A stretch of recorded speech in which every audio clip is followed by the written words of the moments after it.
Channel খেতে বাড়ি মজা। কেমন আছেন সবাই? নিশ্চয়ই খুব ভালো আছেন। আমি আজকে শর্মিষ্ঠা নিয়ে এসেছি আপনার কাছে পেঁয়াজ ছাই দিয়ে দু রকমের ভাজা রেসিপি। আমার ভিডিওটা পুরোটা দেখবেন, দেখলেই বুঝতে পারবেন যে আমি কিভাবে করেছি। তাই কথা না বাড়িয়ে চলে আসুন, দেখুন আমি কিভাবে তৈরিটা করছি। এটা আমাদেরই কলা গাছ, দেখুন কত বড় কলার কাঁদি হয়েছে, এরকম 3-4টে কলা গাছ।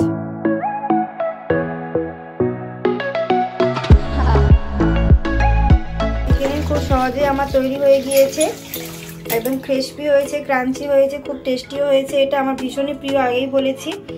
এরকম রেসিপি যদি করতে চান তাহলে আমার ভিডিওটা পুরোটা অবশ্যই দেখবেন, দেখলে আমার এরকম বুঝতে পারেন যে আমি কিভাবে করেছি। খুব সফট হয়েছে, ভেতরটা সফট, ওপরটা ক্রাঞ্চি হয়েছে। এই পুরো ভিডিওটা অবশ্যই দেখতে থাকুন। দেখুন আমি পেঁয়াজ ছাইগুলোকে লম্বা লম্বা করে কেটেছি, কেটে এইভাবে মাঝখান দিয়ে ছুরির সাহায্যে এরকমভাবে চিড়ে নিয়েছি। এরকমভাবে চিড়ে নিয়েছি সব পেঁয়াজ ছাইগুলোকে।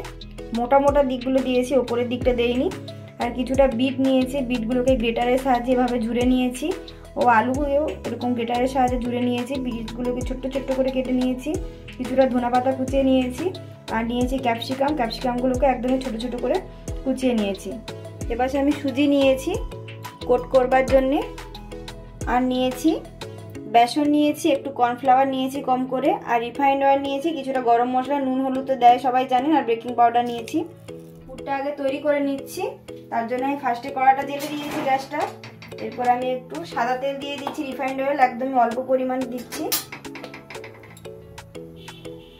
রিফাইন্ড অয়েলটা গরম হলে একটা একটা করে আমি সমস্ত সবজিগুলো দিয়ে এগুলো নেড়ে নেব। এরপর আমি এতে দিয়ে দিচ্ছি ক্যাপসিকাম কুচিগুলো, আমি পরপর করে একটা একটা করে দিয়ে দেব। যেহেতু এগুলো সেদ্ধ হবে তাই সবগুলো আমি দিয়ে দিচ্ছি। ক্যাপসিকাম কুচিটাও দিয়ে দিলাম, দিয়ে একটু হালকা করে এগুলো নেড়ে নিচ্ছি। নাড়া হয়ে গিয়েছে। এরপর আমি আলু যেগুলো গ্রেট করে রেখেছিলাম সেই গ্রেট করে আলুগুলো দিয়ে দিচ্ছি, এবং যে বিটগুলো গ্রেট করে রেখেছিলাম সেই বিটগুলো দিয়ে দিচ্ছি। শুধু ধনেপাতাটা দেবো না এখন, ধনেপাতাটা সবার লাস্টে একদম নামানোর সময় দেবো, নাহলে ধনেপাতাটা গলে যাবে।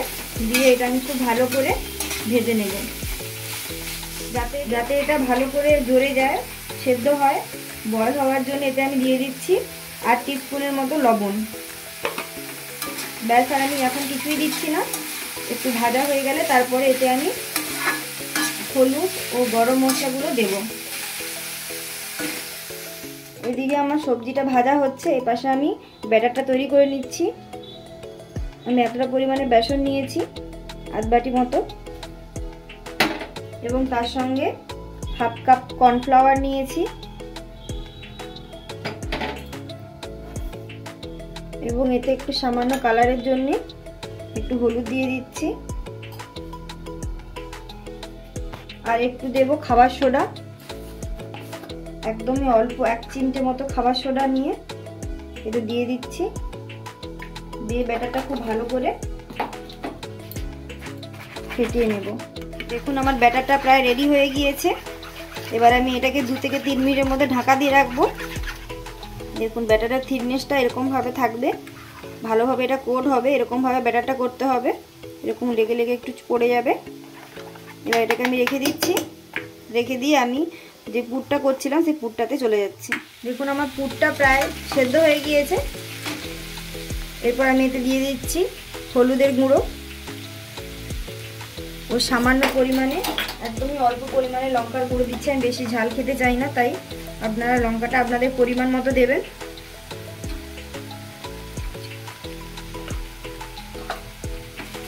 দিয়ে এটা আমি আবার ভালো করে নেড়ে নেব। এরপর এতে আমি দিয়ে দিচ্ছি একদমই সামান্য পরিমাণে গরম মশলার গুঁড়ো। এটা বাড়িতে তৈরি করা গরম মশলা, আপনারা চাইলে প্যাকেট মশলাও দিতে পারতেন। এবং এতে দিয়ে দিচ্ছি কিছুটা ধনেপাতা কুচি। দিয়ে আমি এবার গ্যাসটা অফ করে দেব। একটু ভালো করে এপাশ ওপাশ করে এরকমভাবে একটু নেড়ে নেব। এখন আমার পুরটা রেডি হয়ে গিয়েছে। এটা খুব বেশি সেদ্ধ করার দরকার নেই, যেহেতু এটা আবার ডিপ ফ্রাই হবে পুর করে, তাই বেশি সেদ্ধ করার দরকার নেই। দেখুন এটা একটু গায়ে গায়ে হয়ে গিয়েছে, তার মানে বুঝে নিতে হবে যেটা হয়ে গেছে। এবং এর থেকে তেলও একটু অল্প অল্প করে তেলও ছেড়ে ছেড়ে দিচ্ছে। এবার আমি গ্যাসটা অফ করে দেবো। পুরটা আমার রেডি হয়ে গিয়েছে, তাই আমি যেই অনিয়ন স্প্রিংগুলো নিয়েছিলাম সেগুলো যেভাবে চিড়ে নিয়েছিলাম দেখিয়েছিলাম, এবার এর মধ্যে পুরগুলো ভরে আমি রেডি করে নেব। পেঁয়াজ ছাই নিয়েছি, এটা কড়াতেই রেখেছি, আমি আলাদা করে ঢালিনি। পেঁয়াজ ছাইগুলোকে এর ভেতরে আস্তে আস্তে হাতে করে করলেই ভালো হয়। আমি চামচে করছিলাম, কিন্তু দেখলাম যে হাতে করে করলে এটা খুব সুন্দরভাবে হবে। এবার পেঁয়াজের ভেতরে পুরগুলো আমি দিয়ে দিচ্ছি। অল্প অল্প করে দেব, বেশি দেব না, তাহলে বেরিয়ে যাবে এটা।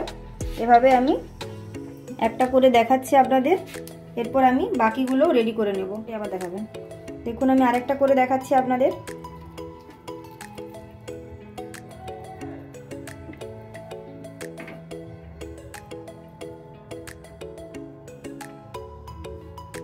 দিয়ে দিলাম, দিয়ে আমি এইভাবে আমি সবকটা পেঁয়াজটাই রেডি করে নেব। আমার সবকটা তৈরি করা রেডি হয়ে গিয়েছে। এবার এগুলো আমি বেসন ও কর্নফ্লাওয়ার যে ব্যাটারটা করে রেখেছিলাম সেই ব্যাটারটার মধ্যে কোট করে নেব, দিয়ে সুজিতে কোট করে এগুলোকে ডিপ ফ্রাই করে ভেজে নেব। একদমই খুব সহজেই করে নিতে পারবেন, কোনো ঝামেলাহীনভাবে। একটা করে অনিয়ন স্প্রিং নিচ্ছি, দেখুন, নিয়ে আমি এটা বেসনের যে ব্যাটারটা করেছিলাম সেই ব্যাটারটার মধ্যে দিয়ে দিচ্ছি। এটাকে ডবল কোট করবার দরকার নেই, এমনি একটা কোট করলেই হবে। ব্যাস, এবার ব্যাটার এক্সট্রা যে ব্যাটার লেগে আছে সেই বেসনটা ঝেড়ে নিচ্ছি। ঝেড়ে নিয়ে আমি সুজির মধ্যে দিয়ে দিচ্ছি। দিয়ে এবার ওপর থেকে একদমই হালকা করে, বেশি কোট করব না, হালকা করে এটাকে সুজির মধ্যে কোট করে নিচ্ছি। কোট করে একটা থালার মধ্যে আমি এটাকে রেখে দিচ্ছি। এভাবে আমি সব কটাকে করে নিচ্ছি। আবারও একটা আপনাদেরকে করে দেখাচ্ছি। আপনাদেরকে আবার একটা অনিয়ন স্প্রিং নিয়েছি, নিয়ে এটাকে আমি যে বেসনের ব্যাটারটা ছিল তার মধ্যে দিয়েছি। ব্যাটারটা একটু মোটা করেই করতে হবে, তাহলে এটা খুব ক্রিস্পি হবে এবং ক্রাঞ্চিও হবে। তাই এবার তুলে নিচ্ছি। এবার এই ঝেড়ে এক্সট্রা যেটা লেগে আছে বেসন, সেই বেসনটা একটু ঝেড়ে নিচ্ছি। ঝেড়ে আমি সুজির মধ্যে দিয়ে দিচ্ছি। দিয়ে আমি একদম হালকা করে এটাকে একদমই অল্প করে আমি কোট করে নিচ্ছি। কোট করা হয়ে গিয়েছে, আমি এটাকে রেখে দিচ্ছি। এভাবে সবগুলো আমি করে নেব। দেখুন আমার সব কটা স্প্রিং রেডি করা হয়ে গিয়েছে। অনিয়নের স্প্রিং নিয়েছি, যাকে বলেন পেঁয়াজ কলি, সব কটা রেডি হয়ে গিয়েছে। এবার আমি অয়েলটাও গরম করতে চাপিয়ে দিয়েছিলাম, সেটাও গরম হয়ে গিয়েছে। এবার আমি এগুলো সবগুলোকে আস্তে আস্তে করে ডিপ ফ্রাই করে নেব। যেহেতু রেডি হয়ে গিয়েছে, তেলটাও গরম হয়ে গিয়েছে। এবার আমি আস্তে আস্তে করে তেলটা গরম হয়ে গিয়েছে, দেখে নিচ্ছি, হ্যাঁ তেলটা গরম হয়ে গিয়েছে। এবার আমি একটা একটা করে দেবো আর ডিপ ফ্রাই করে নেব।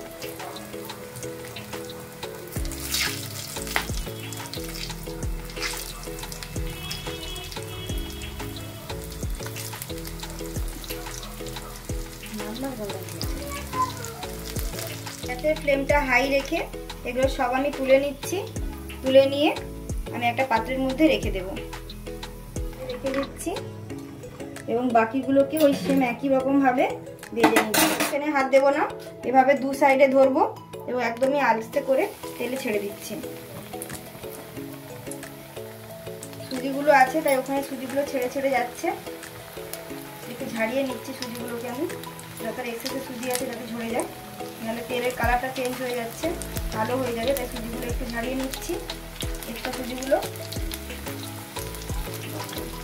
আমার সব কটা দেওয়া হয়ে গিয়েছে। এগুলো 3 থেকে 4 মিনিট একদম হাই ফ্লেমে ভেজে নিতে হবে। যেহেতু ভেতরে সব পুর সেদ্ধ করা আছে, বেশিক্ষণ ভাজতে টাইম লাগবে না, হাই ফ্লেমেই ভাজতে হবে।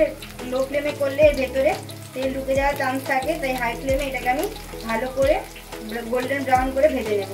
দেখুন এগুলো আমার সব ভাজা হয়ে গিয়েছে। যেহেতু এটা সুজি, তাই এটা খুব একটা বেশি লাল করব না, বেশি লাল করে এটা তেতো হয়ে যেতে পারে, তাই হালকা করে লাল করে নিয়েছি। এরপর এটা তুলে নিচ্ছি আমি। এটা খেতে ভীষণই টেস্টি লাগে, খুবই ক্রাঞ্চি ও ক্রিস্পি হয়, খুব টেস্টিও লাগে খেতে। আমার তো ভীষণই পছন্দের একটা নাস্তা। দেখুন একটা আমি আপনাদেরকে কেটে ভেঙেও দেখাচ্ছি। ভেতরের পুরগুলো দেখতে পাচ্ছেন তো কত সুন্দর জড়ে গেছে, বাইটটাও খুব সুন্দর হয়েছে। দেখুন আপনাদেরকে ভেঙেও দেখালাম, খুব টেস্টিও হয়েছে এটা। তাহলে দেখে নিলেন তো কত সহজে আমি তৈরি করে ফেললাম। আজকে আমার ভিডিওটা নিশ্চয়ই আপনাদের ভালো লেগেছে। যদি আপনাদের আজকের ভিডিওটা আমার ভালো লেগে থাকে তাহলে আমাকে চটপট একটা লাইক করে দেবেন আমার চ্যানেলে। ও আমার চ্যানেলে যদি নতুন হয়ে থাকেন তাহলে অবশ্যই সাবস্ক্রাইব করে দেবেন, যাতে আমার নতুন ভিডিও নোটিফিকেশনগুলো সবার আগে পেয়ে যেতে পারেন। এবং আমাকে কমেন্ট বক্সে জানাবেন যে কেমন লাগলো। ভিডিওটা দেখার জন্য আপনাদের সকলকে অসংখ্য ধন্যবাদ।